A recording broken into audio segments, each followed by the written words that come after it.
নমস্কার বন্ধুরা, চলে এলাম জগন্নাথ দর্শন দীঘা ভ্রমণের দ্বিতীয় ভাগ নিয়ে। গত ভিডিওতে তোমাদের বলেছিলাম আমরা মাছের বাজারে গেছিলাম মাছ কিনতে, যেখানে ইলিশ মাছ আর চিংড়ি মাছ কিনে আমরা ফিরে এসেছিলাম। পরে জানতে পারলাম যে ওটা ইলিশ মাছ নয়, ওটা চন্দনা মাছ। যিনি ডান হাতে ঘড়ি পরে মাছ খাচ্ছেন, ভাত খাচ্ছেন, আমার সেই পরম বন্ধুটি আমাকে সেটা জানালেন। মাছ বিষয়ে আমার জ্ঞান বড়ই কম, তাই আমার পরম বন্ধুটি আমাকে যখন সে বিষয়ে জানাচ্ছিলেন, আমি শুধু হা করে সেগুলো শুনছিলাম আর মাছগুলোর ছবি তুলছিলাম। তোমরা ভিডিও পুরো দেখতে থাকো, আর অবশ্যই মাছ চিনে যদি বলতে পারো কোন কোন মাছের ছবি দেখলে অবশ্যই জানিও। দুপুরবেলা এক ঘুম দিয়ে সন্ধেবেলার দিকে বেরিয়ে পড়লাম জগন্নাথ দর্শনে। সন্ধেবেলার দীঘা এমনিতেই আলোকময় থাকে, কিন্তু 25শে ডিসেম্বরের জন্যে এবারে আরও ভালো করে আলোয় সাজানো হয়েছে, সেটা দেখলেই তোমরা বুঝতে পারবে। জগন্নাথ টেম্পেলেরও সেরকমই আলোকসজ্জা দেখলাম। চতুর্দিক এতই আলো আলো ভরে উঠেছে যে বড়দিনের আলো দেখছি না জগন্নাথ মন্দিরের আলো দেখছি কিছুই বুঝতে পারছিলাম না, শুধু চোখ ভরে দেখেই যাচ্ছিলাম।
মন্দিরের ভেতরের ছবি তোলা নিষিদ্ধ, তাই আর মন্দিরের ভেতরের ছবি তোলা হলো না, তবে দর্শন খুব সুন্দরভাবে করে আসতে পেরেছিলাম। তারপরে চলে এলাম আমরা সমুদ্রের ধারে জমিয়ে আড্ডা মারার জন্যে।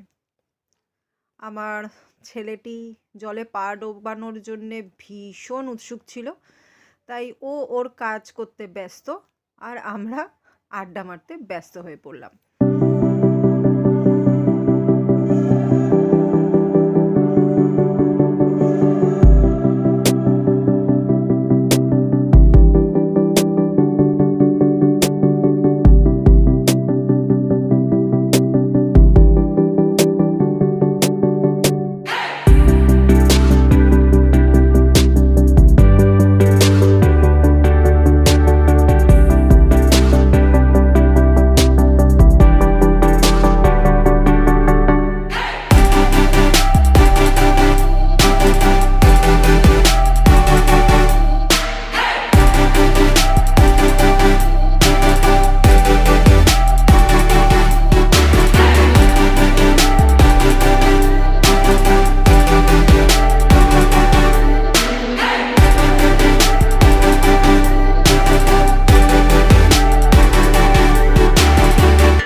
অবশেষে বাড়ির পথে ফেরার পালা।